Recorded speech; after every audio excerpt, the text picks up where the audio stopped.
Imaginez un monde où exprimer votre foi en Jésus-Christ est considéré comme un crime. Un monde où les églises sont fermées, les Bibles sont confisquées et les chrétiens sont persécutés simplement parce qu'ils croient. Mais si je vous disais que cet avenir pourrait être plus proche que vous ne le pensez? La Bible nous met en garde contre des moments comme ceux-ci depuis des millénaires, et aujourd'hui, plus que jamais, nous devons être attentifs et préparés. Dans Matthieu 24, Jésus nous avertit « Alors vous serez livrés pour être persécutés et mis à mort, et vous serez haïs par toutes les nations à cause de moi. » Ces paroles, prononcées il y a plus de 2000 ans, semblent résonner avec une pertinence effrayante à notre époque. Regardez autour de vous, regardez les nouvelles, voyez comment la société s'est éloignée de plus en plus des valeurs chrétiennes. Chaque jour, nous recevons de nouveaux rapports sur des chrétiens persécutés dans différentes parties du monde. Des pays qui étaient autrefois des bastions de la foi chrétienne criminalisent aujourd'hui les pratiques religieuses. L'intolérance à l'égard de ceux qui suivent le Christ augmente à pas de géant. Mais ce n'est pas seulement la persécution extérieure que nous devons craindre. L'ennemi est rusé et sait que le meilleur moyen d'affaiblir l'Église est de la corrompre de l'intérieur. Paul nous avertit dans 2 Timothée 4, 3, 4, « Car le temps viendra où ils n'endureront pas la saine doctrine. Au contraire, si leurs oreilles les démangent selon leurs propres désirs, ils rassembleront des maîtres pour eux-mêmes. Ils refuseront d'écouter la vérité, se tourneront vers les mythes. » N'est-ce pas exactement ce que nous voyons aujourd'hui? Des églises qui abandonnent la vérité biblique au nom de l'inclusion, des prédicateurs qui déforment la parole de Dieu pour plaire aux foules, des doctrines qui placent l'homme au centre au lieu de Dieu. L'apostasie prophétisée est sous nos yeux. Mais pourquoi est-ce si alarmant? Pourquoi devrions-nous nous en soucier? La réponse est simple et en même temps profonde, parce que nous assistons à l'accomplissement des prophéties bibliques sous nos yeux. Dans 2 Timothée 3, 1, 5, Paul décrit les derniers jours avec une précision effrayante. Sache ceci, dans les derniers jours, des temps terribles viendront. Les hommes seront égoïstes, cupides, vantards, arrogants, blasphémateurs, désobéissants à leurs parents, ingrats, impies, sans amour de la famille, irréconciliables, calomniateurs, sans maîtrise de soi, cruels, ennemis du bien, traîtres, téméraires, hautains, aimant les plaisirs plutôt que Dieu, ayant une forme de piété mais reniant sa puissance. Regardez autour de vous. N'est-ce pas exactement ce que nous voyons dans notre société aujourd'hui? L'égoïsme effréné, l'arrogance, le blasphème contre tout ce qui est sacré, l'ingratitude, le manque d'amour sont tous des signes clairs que nous vivons à l'époque décrite par Paul. Et si ce sont là les signes des derniers jours, cela signifie que le retour du Christ est proche. En Matthieu 24, 33, Jésus nous dit « De même, quand vous verrez toutes ces choses, sachez qu'il est proche, aux portes. » Mais qu'est-ce que cela signifie pour nous, chrétiens? Cela signifie que nous devons être plus vigilants que jamais. Cela signifie que nous ne pouvons pas nous permettre de vivre notre foi tiède ou négligente. Le temps presse et les forces contre l'Évangile s'intensifient. Comme Jésus nous en avertit dans Marc 13, 33, « Prenez garde, montre. Vous ne savez pas quand ce moment viendra. Mais ne vous y trompez pas. Il ne s'agit pas d'un appel à la peur ou au désespoir. Au contraire, c'est un appel à l'action, à la préparation, à la vigilance. C'est un rappel urgent que notre foi ne peut pas être superficielle ou fortuite. Dans des moments comme ceux-ci, nous avons besoin d'une foi solide qui est profondément enracinée dans la parole de Dieu. Une foi qui non seulement connaît les vérités bibliques, mais qui les vit intensément. Une foi qui est prête à affronter l'opposition, la persécution et même le martyre si nécessaire. Comme Pierre nous y exhorte dans 1 Pierre 3,15. Sanctifie Christ comme Seigneur dans ton cœur. Soyez toujours prêts à répondre à quiconque vous demande une raison de l'espoir qui est en vous. C'est le défi qui nous attend. Nous ne pouvons plus nous permettre une foi occasionnelle, un christianisme dominical. Le moment est venu de se lever et de défendre fermement la vérité de l'Évangile. Les forces de l'Antéchrist se déplacent, s'organisent, gagnent du terrain. Et nous, sommes-nous prêts à affronter ce qui nous attend? Sommes-nous équipés de l'armure de Dieu, comme Paul nous l'enseigne dans Éphésiens 6? Avons-nous la connaissance profonde de la parole de Dieu qui nous permettra de discerner la vérité des mensonges en période de tromperie généralisée? Telles sont les questions que nous devons nous poser de toute urgence. Car, comme nous le verrons ci-dessous, ce qui est en jeu est bien plus que notre confort ou notre réputation. Ce qui est en jeu, c'est notre propre âme et le destin éternel d'innombrables personnes autour de nous. Le scénario que nous décrivons n'est rien de moins que notre liberté d'adorer Dieu et de vivre selon sa parole.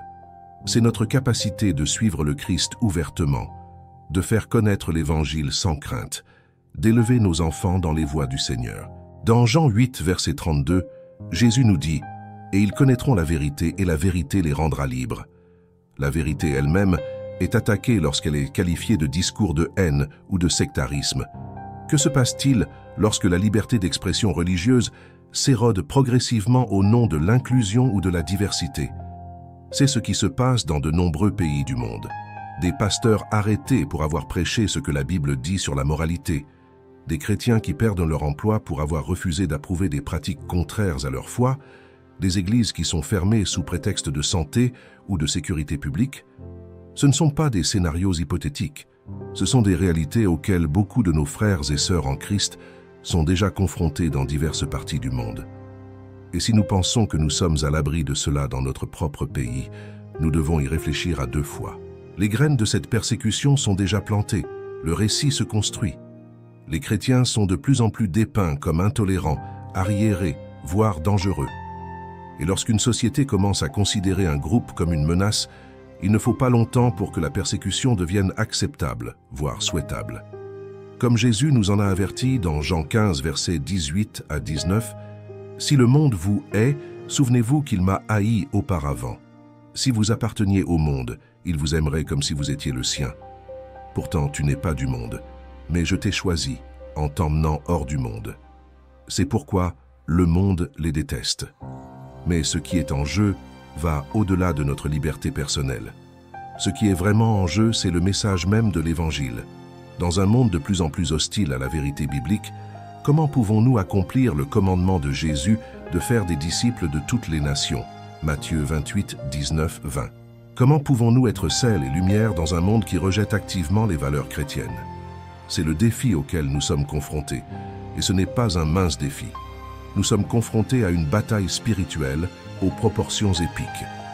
Comme Paul nous le rappelle dans Éphésiens 6, verset 12, « Car notre lutte n'est pas contre les personnes, mais contre les puissances et les autorités, contre les princes de ce monde de ténèbres, contre les forces spirituelles du mal dans les lieux célestes. » L'ennemi sait que son temps est compté.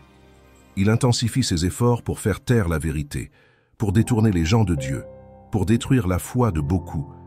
Et il utilise toutes les armes à sa disposition, les médias, l'éducation, la culture populaire, même la distorsion du message chrétien lui-même. Nous le voyons dans la prolifération de fausses doctrines, dans la montée des évangiles qui promettent la prospérité sans repentance, les bénédictions sans obéissance. Comme Paul l'a prophétisé dans 2 Timothée 4, versets 3 à 4, « Car le temps viendra où ils n'endureront pas la saine doctrine. Au contraire, si leurs oreilles les démangent selon leurs propres désirs, ils rassembleront des maîtres pour eux-mêmes. Ils refuseront d'écouter la vérité, se tourneront vers les mythes.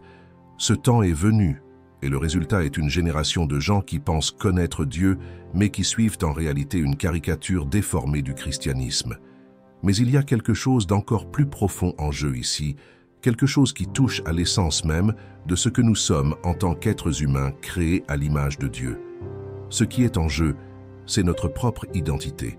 Dans un monde qui rejette de plus en plus l'idée de vérité absolue, qui célèbre la fluidité dans tous les domaines de la vie, y compris l'identité personnelle, que signifie être créé à l'image de Dieu?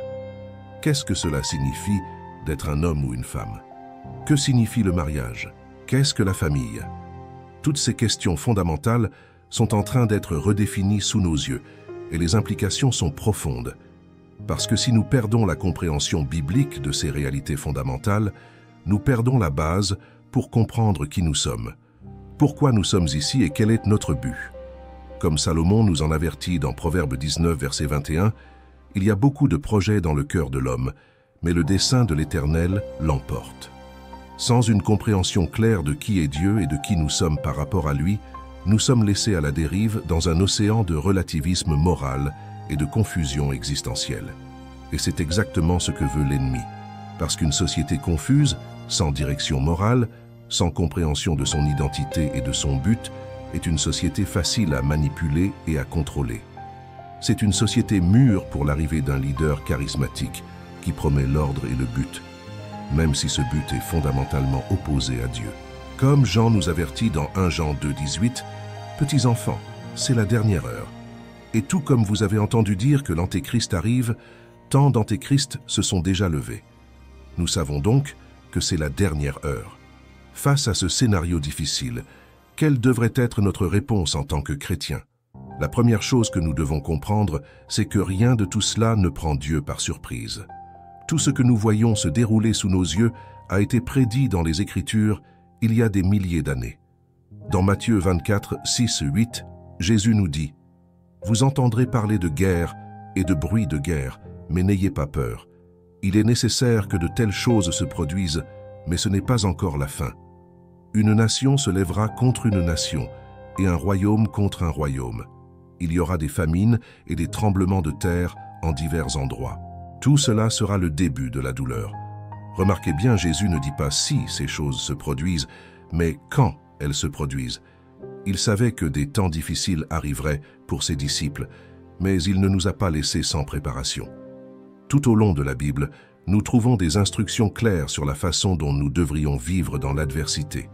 Dans 1 Pierre 4, 12, 13, il nous est rappelé « Bien-aimés, ne vous effrayez pas du feu qui se lève parmi vous pour vous éprouver, comme s'il vous arrivait quelque chose d'étrange. Mais réjouissez-vous en participant aux souffrances du Christ, afin que, lorsque sa gloire sera révélée, vous exultiez aussi d'une grande joie. » C'est un appel à la persévérance, à la fidélité, même face à l'adversité. Nous ne devrions pas être surpris lorsque nous rencontrons de l'opposition à cause de notre foi. Nous devrions plutôt y voir une occasion de participer aux souffrances du Christ et ainsi d'approfondir notre communion avec lui. Mais comment se préparer à relever ces défis? La réponse se trouve dans la parole de Dieu. Dans 2 Timothée 3, 16, 17, nous lisons « Toute écriture est inspirée de Dieu et utile pour enseigner, réprimander, corriger et instruire dans la justice, afin que l'homme de Dieu soit parfaitement équipé pour toute bonne œuvre. » La Bible n'est pas seulement un livre d'histoire ou un manuel d'éthique, c'est la parole même de Dieu, vivante et efficace, capable de nous équiper pour relever tous les défis que nous pouvons rencontrer. Par conséquent, il est crucial que nous nous consacrions à l'étude diligente des Écritures. Une lecture superficielle ou fortuite ne suffit pas. Nous devons nous plonger profondément dans la parole, en la méditant jour et nuit, comme nous l'enseigne le psaume 1-2.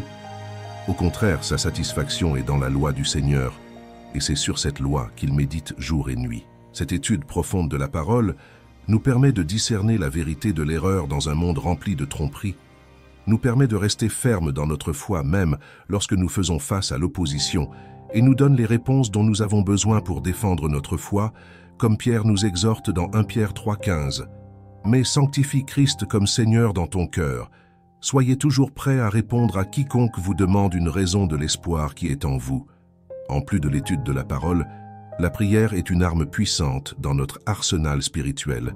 Jésus lui-même nous en a donné l'exemple, en se retirant souvent pour prier, en passant parfois des nuits entières en communion avec le Père.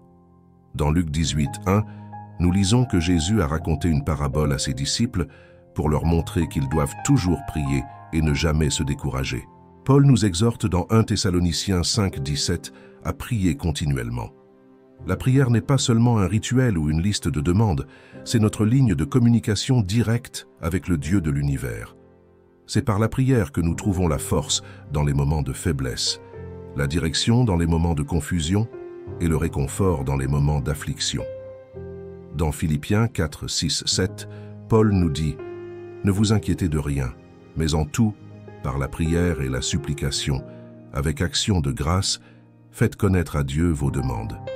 Et la paix de Dieu, qui surpasse toute intelligence, gardera vos cœurs et vos esprits en Jésus-Christ. » En ces temps turbulents, où les pressions du monde semblent écrasantes, la prière est notre force.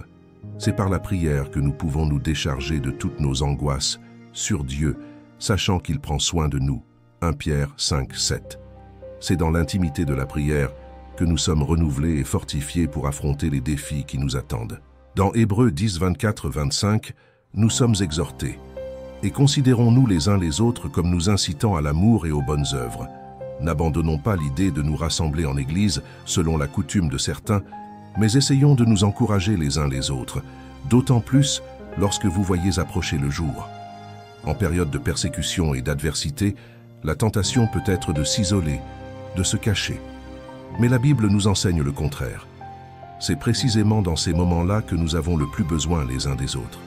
L'Église n'est pas seulement un bâtiment ou une organisation, c'est le corps du Christ, une communauté de croyants unis par la foi en Jésus. Lorsque nous nous réunissons, que ce soit dans de grandes congrégations ou en petits groupes dans les maisons, nous sommes fortifiés. Nous partageons nos luttes, nous prions les uns pour les autres, nous nous encourageons mutuellement. La parole de Dieu, comme le dit Ecclésiaste 4, versets 9 à 10, est « Mieux vaut avoir de la compagnie que d'être seul, car plus grande est la récompense de l'œuvre de deux personnes. Si l'un d'eux tombe, l'ami peut l'aider à se relever. Mais malheur à l'homme qui tombe et qui n'a personne pour l'aider à se relever. » Dans un monde de plus en plus hostile à la foi chrétienne, cette communion devient encore plus vitale. Ensemble, nous pouvons résister aux pressions du monde. Ensemble, nous pouvons rester fermes dans la vérité de l'Évangile. Mais notre préparation ne peut pas se limiter à l'aspect spirituel. Nous devons également être mentalement préparés à faire face à l'opposition et à la persécution. Jésus était clair sur le fait que ses disciples feraient de face à des tribulations dans ce monde. Dans Jean 16, verset 33, il nous dit « Je vous ai dit ces choses, afin que vous ayez la paix en moi. Dans ce monde, vous aurez des afflictions.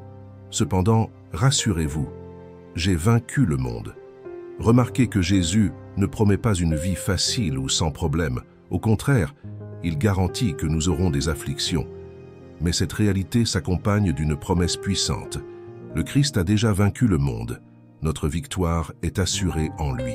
Cela ne veut pas dire que nous ne souffrirons pas. De nombreux chrétiens à travers l'histoire et jusqu'à ce jour, dans diverses parties du monde, sont confrontés à de graves persécutions en raison de leur foi. Certains ont même donné leur vie pour Christ. Mais même face à ces réalités difficiles, nous sommes sûrs que rien ne peut nous séparer de l'amour de Dieu. Comme Paul le dit dans Romains 8, versets 35 à 37, « Qui nous séparera de l'amour de Christ? Sera-ce la tribulation, ou la détresse, ou la persécution, ou la famine, ou la nudité, ou le péril, ou l'épée? Comme il est écrit, c'est à cause de toi que nous affrontons la mort tous les jours. Nous sommes comptés comme des brebis destinées à l'abattoir. Mais dans toutes ces choses, nous sommes plus que vainqueurs par celui qui nous a aimés. » Cet état d'esprit de gagnant, cette confiance inébranlable en Christ est cruciale pour relever les défis qui nous attendent. Mais cela ne signifie pas que nous devrions être naïfs ou imprudents. Jésus nous a enseigné d'être aussi sages que des serpents et simples comme des colombes. Dans Matthieu 10, verset 16, il dit « Je vous envoie comme des brebis au milieu des loups. Soyez donc sages comme des serpents et simples comme des colombes. » Cela signifie que nous devons être conscients de ce qui se passe autour de nous. Nous devons être informés des tendances culturelles, des changements législatifs, des mouvements sociaux qui peuvent avoir un impact sur notre liberté de vivre et de partager notre foi. Nous ne pouvons pas nous permettre de vivre dans une bulle en ignorant ce qui se passe dans le monde. En même temps, nous ne devons pas laisser la peur ou l'anxiété nous paralyser. Notre confiance est en Dieu, pas dans les circonstances. Comme le dit le psaume 46, versets 1 à 2, « Dieu est notre refuge et notre force, un secours toujours présent dans l'adversité.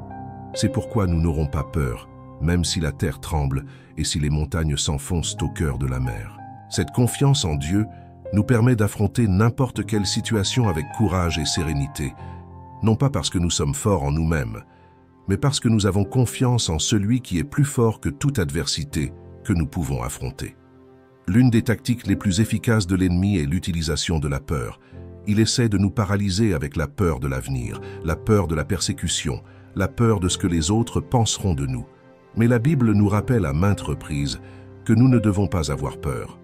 Dans Ésaïe 41, verset 10, Dieu nous dit « Ne crains donc pas, car je suis avec toi. N'aie pas peur, car je suis ton Dieu. Je te fortifierai et je t'aiderai. Je le tiendrai de ma main droite victorieuse.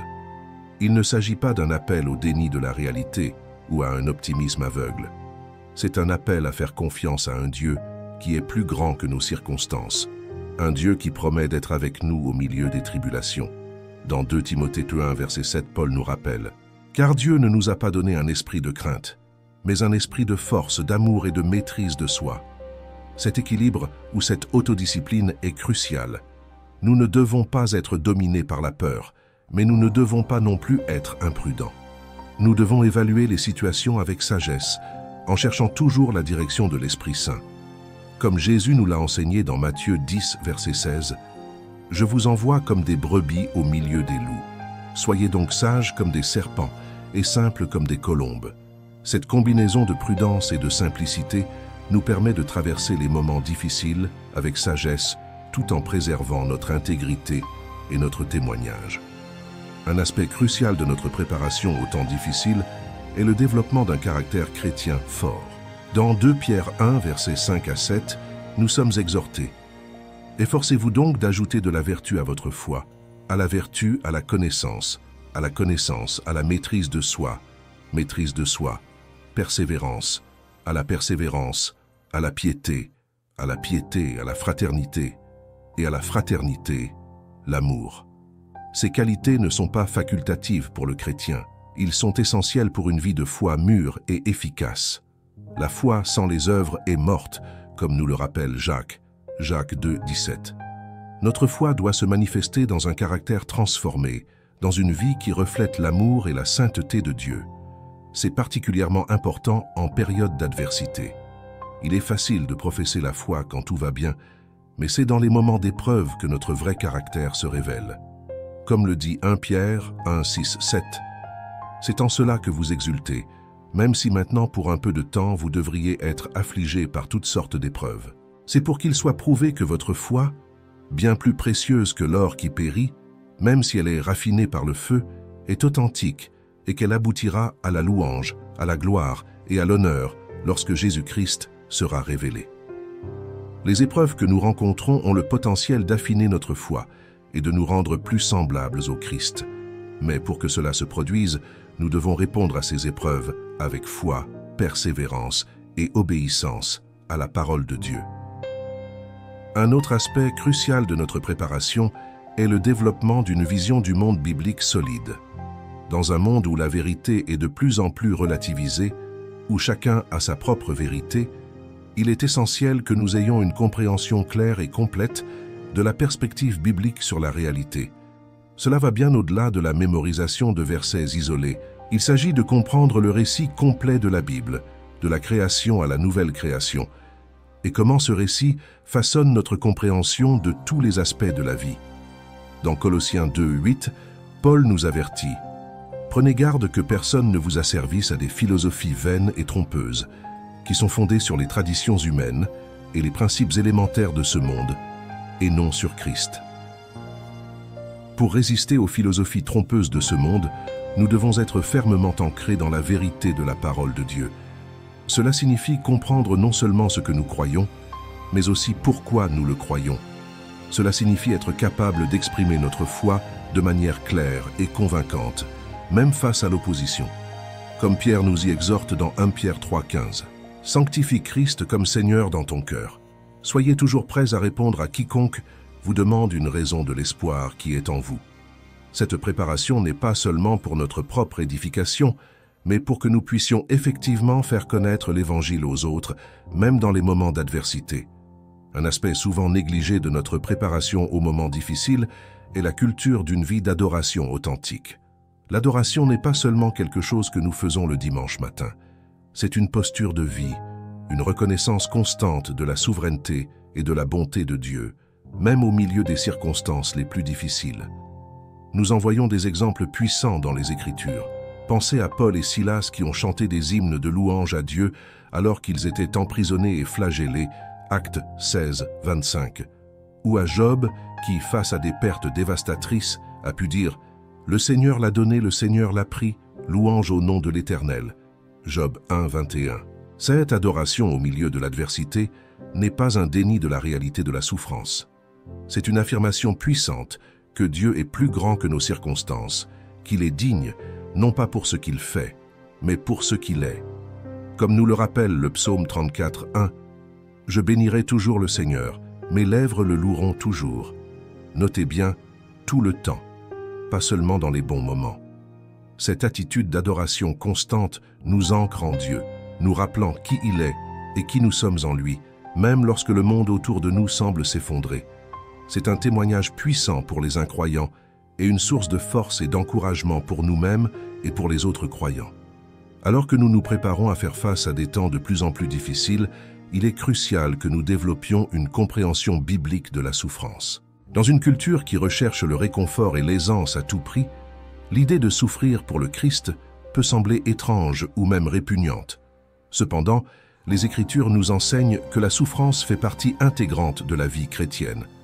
Dans Philippiens 1, 29, Paul nous dit « Car il vous a été donné le privilège non seulement de croire en Christ, mais encore de souffrir à cause de lui. » Remarquez bien que la souffrance pour Christ est décrite ici comme un privilège et non comme une malédiction. Cela ne signifie pas que nous devons rechercher la souffrance, mais que lorsqu'elle résulte de notre fidélité au Christ, nous devons la voir sous un angle différent. Dans 1 Pierre 4, 12, 13, il nous est enseigné « Bien-aimés, ne vous effrayez pas du feu qui se lève parmi vous pour vous éprouver, comme s'il vous arrivait quelque chose d'étrange. Mais réjouissez-vous en participant aux souffrances du Christ, afin que, lorsque sa gloire sera révélée, vous exultiez aussi d'une grande joie. » La souffrance pour le Christ nous identifie à lui d'une manière profonde et significative, nous purifie et nous prépare pour la gloire à venir. Comme Paul le dit en Romains 8, 18, « Je considère que nos souffrances actuelles ne sont pas dignes d'être comparées à la gloire qui sera révélée en nous. » L'une des tactiques les plus efficaces de l'ennemi ces derniers jours sera l'utilisation de la tromperie. Jésus nous a mis en garde contre cela dans Matthieu 24, 24. « Car de faux Christ et de faux prophètes se lèveront, faisant de grands signes et de grands prodiges pour séduire même les élus s'il est possible. » Notez bien que ces faux enseignants ne seront pas facilement identifiables. Ils accompliront des signes et des prodiges, des choses qui sembleront surnaturelles et impressionnantes. Comment pouvons-nous alors nous prémunir contre cette supercherie? La réponse réside dans une connaissance profonde et intime de la parole de Dieu.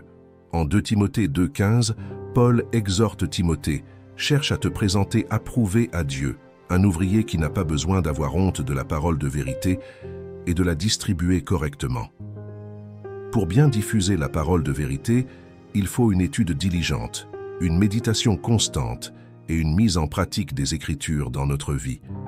Nous ne pouvons pas nous contenter d'une connaissance superficielle de la Bible. Nous avons besoin de la connaître en profondeur, de comprendre son contexte, son message mondial et comment chaque partie s'intègre dans l'ensemble. Ce n'est qu'alors que nous pouvons discerner la vérité de l'erreur, même lorsque l'erreur est déguisée en vérité. Comme nous le rappelle 1 Jean 4, 1, « Bien-aimés, ne croyez pas tout esprit, mais éprouvez les esprits pour voir s'ils sont de Dieu, car beaucoup de faux prophètes se sont levés dans le monde. » Cette capacité de discernement est plus cruciale que jamais. Nous vivons à une époque d'information excessive, où les vérités et les mensonges se mélangent d'une manière presque indiscernable. Internet et les médias sociaux amplifient cette confusion, permettant aux faux enseignements de se propager rapidement. Par conséquent, nous ne pouvons pas dépendre uniquement de notre propre compréhension ou des opinions populaires. Nous devons constamment nous tourner vers la parole de Dieu, à la recherche de la sagesse et de la clarté. Dans Proverbes 3, 5, 6, nous sommes exhortés. « Confie-toi en l'Éternel de tout ton cœur, et ne t'appuie pas sur ton intelligence. Reconnais le Seigneur dans toutes tes voies, et il aplanira tes sentiers. » Cette confiance et cette dépendance de Dieu nous guideront à travers la tromperie et nous maintiendront fermes dans la vérité. Un autre aspect vital de notre préparation est le renforcement de notre communauté de foi. La persécution et l'adversité ont le potentiel d'unir les croyants d'une manière unique. Dans Actes 2, 42-47, nous voyons la description de l'Église primitive. Il s'appliquait à l'enseignement des apôtres et à la communion fraternelle, à la fraction du pain et à la prière. Tous étaient remplis de crainte, et beaucoup de prodiges et de signes ont été accomplis par les apôtres. Tous ceux qui croyaient restaient unis et avaient tout en commun. Vendant leurs biens et leurs possessions, ils distribuaient à chacun selon leurs besoins. Chaque jour, ils continuaient à se réunir dans la cour du temple. Ils rompèrent le pain dans leur maison, et ensemble ils prenaient leurs repas avec joie et sincérité de cœur, louant Dieu et ayant la sympathie de tout le peuple. Et le Seigneur ajoutait chaque jour à eux ceux qui étaient sauvés. Cette communauté unie dans la foi et dans un but a été capable de faire face à de grands défis et de grandir de manière extraordinaire. Nous devons rechercher cette même unité et cette même communion dans notre journée, en renforçant nos liens d'amour et de soutien mutuel. De plus, nous devons être prêts à défendre notre foi publiquement. Dans une société de plus en plus hostile au christianisme, il est essentiel de pouvoir exprimer clairement ce que nous croyons et pourquoi nous le croyons. Dans 1 Pierre 3,15, Pierre nous rappelle « Soyez toujours prêts à répondre à quiconque vous demande raison de l'espérance qui est en vous. Cependant, faites-le avec douceur et respect. » Cela signifie que notre défense de la foi doit être faite avec humilité et compassion et non avec agressivité ou arrogance. Nous devons être des ambassadeurs du Christ, le représenter d'une manière qui honore son nom et attire les autres à lui. L'amour est la marque distinctive des disciples du Christ. Jésus a dit, dans Jean 13, 34 et 35, « Je vous donne un commandement nouveau. Aimez-vous les uns les autres. Comme je vous ai aimé, vous devez vous aimer les uns les autres. À ceci, tous reconnaîtront que vous êtes mes disciples, si vous vous aimez les uns les autres. » En période de persécution et d'adversité, cet amour mutuel devient encore plus crucial. Nous devons prendre soin les uns des autres en subvenant aux besoins temporels, émotionnels et spirituels de nos frères et sœurs en Christ. Nous devons être un havre de paix et d'encouragement, un lieu où la grâce de Dieu se manifeste de manière tangible. Un autre point important est l'utilisation judicieuse de nos ressources. La Bible nous enseigne à être de bons intendants de ce que Dieu nous a donné. Dans Matthieu 25, 14, 30, Jésus raconte la parabole des talents, montrant l'importance de faire bon usage des ressources qui nous sont confiées. En période d'incertitude, cela devient encore plus vital. Nous devons être prudents avec nos finances, en investissant dans des choses qui ont une valeur éternelle. Cela peut inclure le soutien aux missionnaires, l'investissement dans des programmes d'aide aux chrétiens persécutés et le soutien à nos églises locales. Nous devons également être prêts à aider ceux qui sont dans le besoin autour de nous, à l'exemple des premiers chrétiens, qui ont vendu leurs biens et les ont distribués à chacun selon ses besoins. Actes 2, 45. Dans Hébreux 12, 1, 2, nous lisons « C'est pourquoi, puisque nous sommes entourés d'une si grande nuée de témoins, débarrassons-nous aussi de tout ce qui nous entrave et du péché qui nous engloutit, et courons avec endurance la course qui est devant nous, gardant les yeux fixés sur Jésus, l'auteur et le consommateur de notre foi.